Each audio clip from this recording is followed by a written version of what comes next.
SThe ovarian cancer diagnosis came 10 weeks before the hospital board meeting. I was 31 working as an architect when the abdominal pain and bloating became unbearable. The CT scan showed a large mass on my right ovary, stage 3 ovarian cancer requiring immediate surgery and chemotherapy. Dr. Rebecca Torres was the chief of gynecologic oncology at Riverside Hospital. She showed me the imaging with careful gravity. This is advanced. We need to operate within 2 weeks.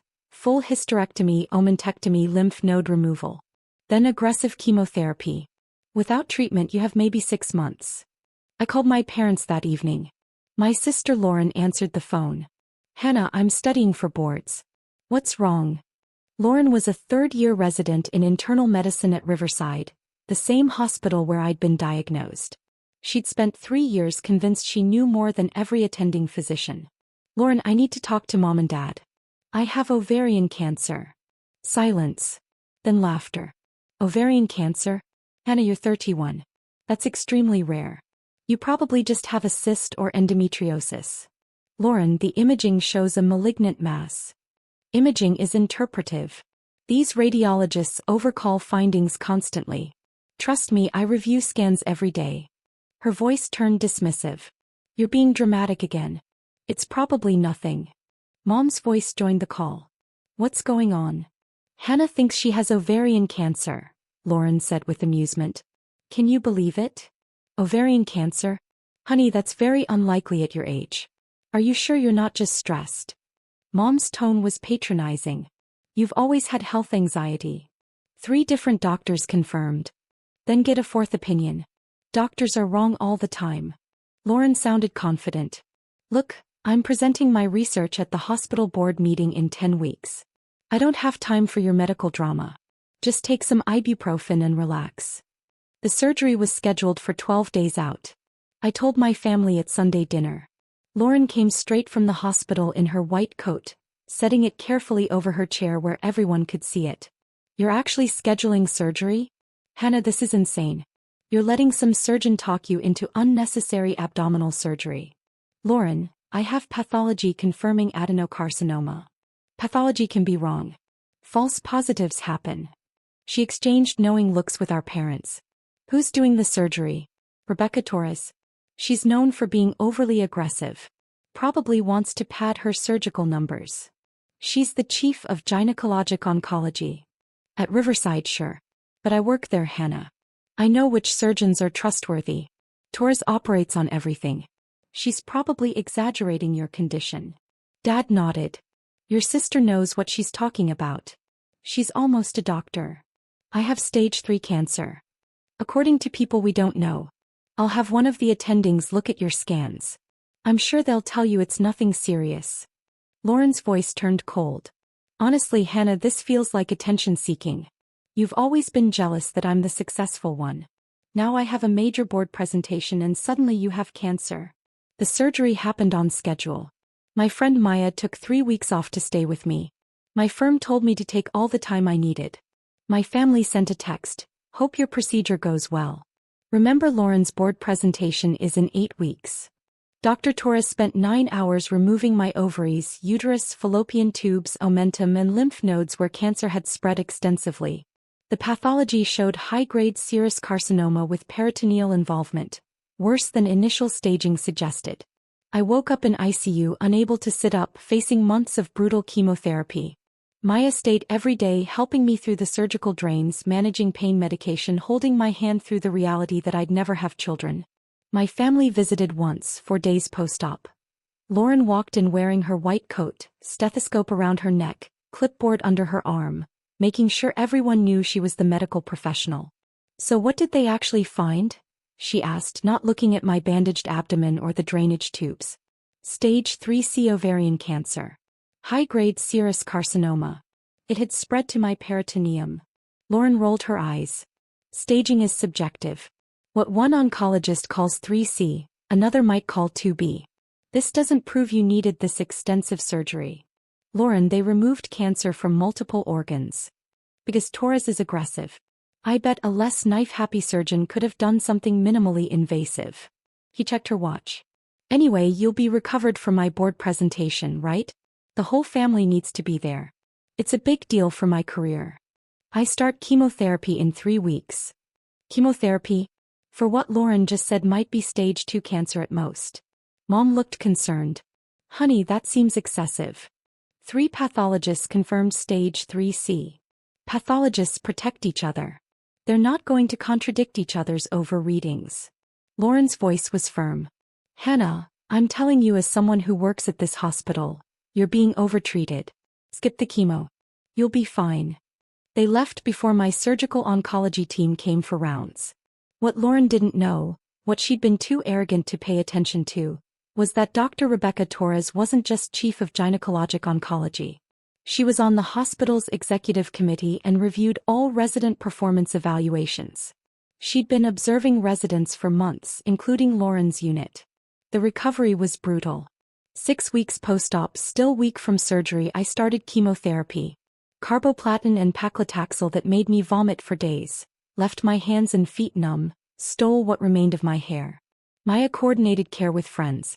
My family called twice, both about the board presentation.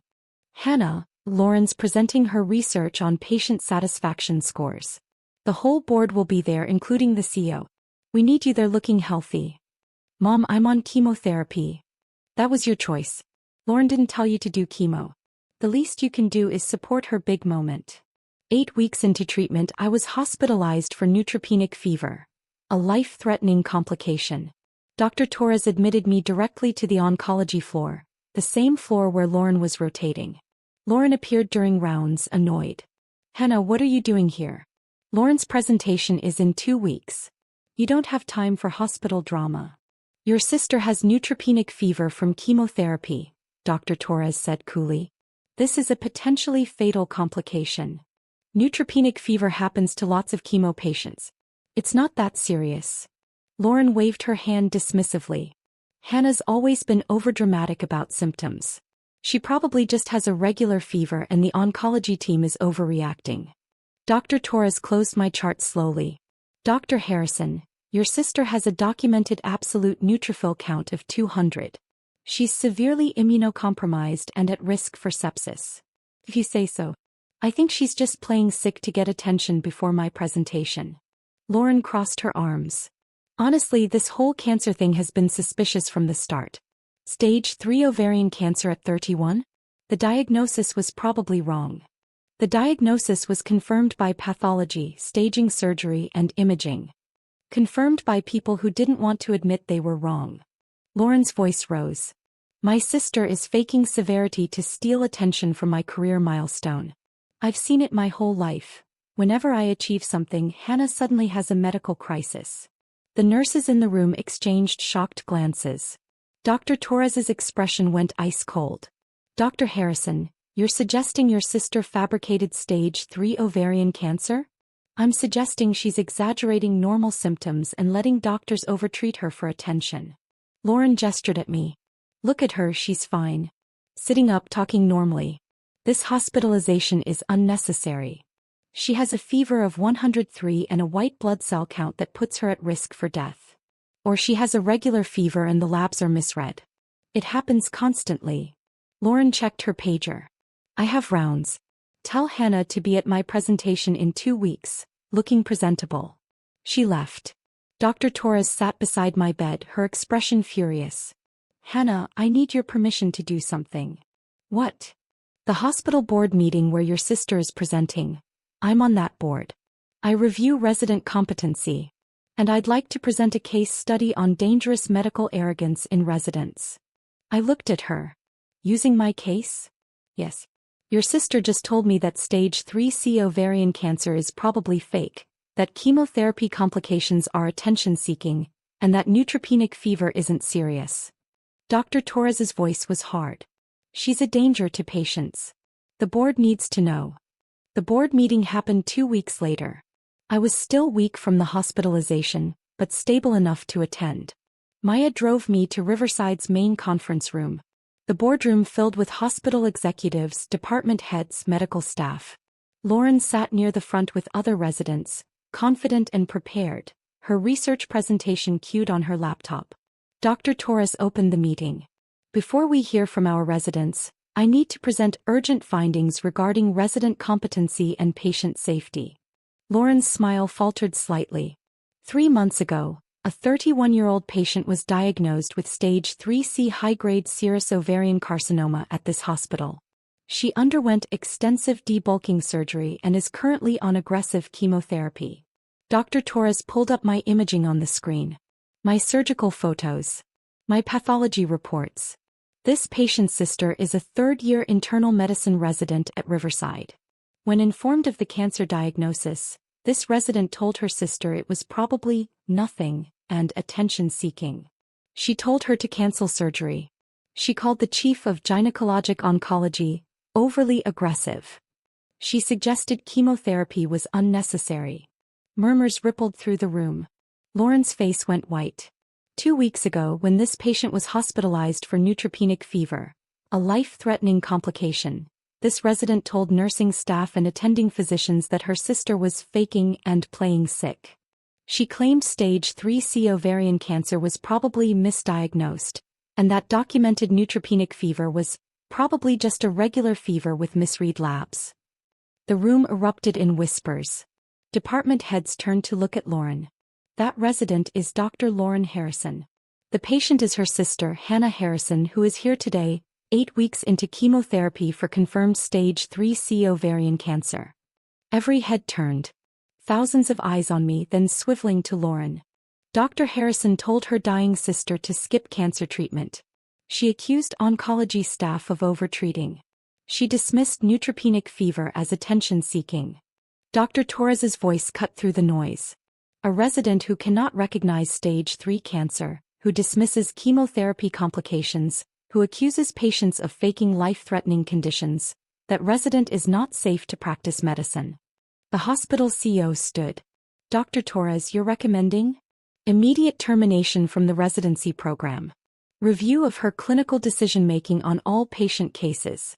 And reporting to the medical board for competency evaluation. Lauren tried to speak. Dr. Torres, this is a family matter. This is a patient safety matter. You're a resident who told a cancer patient her diagnosis was fake. You called verified pathology results probably wrong. You dismissed neutropenic fever as normal. Dr. Torres pulled up documentation. I have notes from every interaction where you questioned validated diagnoses, undermined treatment plans, and told your sister and medical staff that confirmed cancer was attention-seeking. The program director stood. Dr. Harrison, gather your things. You're dismissed from the program effective immediately. You can't. I'm presenting my research. Your research is irrelevant. You've demonstrated dangerous clinical judgment and complete lack of patient empathy. The CEO's voice was firm. Security will escort you from the building. Lauren's presentation never happened. She was escorted out by security while the entire board watched. Her research was pulled from the agenda. Her white coat was surrendered at the door. My parents tried calling that evening. I didn't answer. They sent an email. Hannah, you destroyed Lauren's career. 3 years of residency erased because you went to the board. How could you? I responded once. I didn't go to the board. Lauren came to my hospital room while I was dying from chemo complications and told my doctor I was faking cancer. That's not a family issue. That's a resident safety issue. They didn't write back. The chemotherapy continued. 12 brutal weeks total. Maya and my friends surrounded me with support. My firm held my position and sent care packages. My family sent nothing. 6 months post-surgery, my scans showed no evidence of disease. Dr. Torres was cautiously optimistic about remission. 9 months post-surgery, still cancer-free. The medical board completed their review of Lauren. Her residency was terminated with a flag on her permanent record. She'd have to reapply to any program and disclose the termination. Most programs wouldn't touch her with a competency flag. My family tried apologizing through my aunt. Lauren made a mistake. She's lost everything, her residency, her career path, 3 years of work. Can you help her? But telling your cancer patient sister that she's faking isn't a mistake when you're a medical resident. And losing everything only after public exposure isn't real remorse. It's regret about consequences. 1 year post-surgery, I celebrated remission with Maya, my friends, and Dr. Torres. We toasted to survival, to doctors who believe their patients, to the importance of clinical humility over arrogance. My phone buzzed with a text from Lauren. Heard about your 1-year remission. Glad you're doing well. I'm reapplying to residency programs. Could you write me a letter of support? I deleted it. Because being glad I survived after telling me I was faking cancer isn't real concern. And asking for support after you tried to convince me to skip treatment isn't real relationship. It's manipulation. 18 months cancer-free and I've never been stronger. Not because the cancer left, but because I learned that sometimes the most dangerous medical advice comes from family members in white coats who value their careers over your life. Riverside uses my case in resident training now. Not to shame Lauren but to teach hundreds of future doctors about the dangers of diagnostic arrogance and the importance of believing patients even when you think you know better. Lauren's name was removed from the resident honor board. Her research was never published. And the medical community learned that 3 years of training mean nothing if you can't recognize when your own sister is dying. The surgical scars remind me every day. I trusted my gynecologic oncologist over my internal medicine resident sister. And that trust gave me a future Lauren said I was faking to get. Some families will never see your suffering until it destroys their professional dreams. And by then, you've already learned that survival means trusting the doctors who actually looked at your pathology over the family members who dismissed it without looking.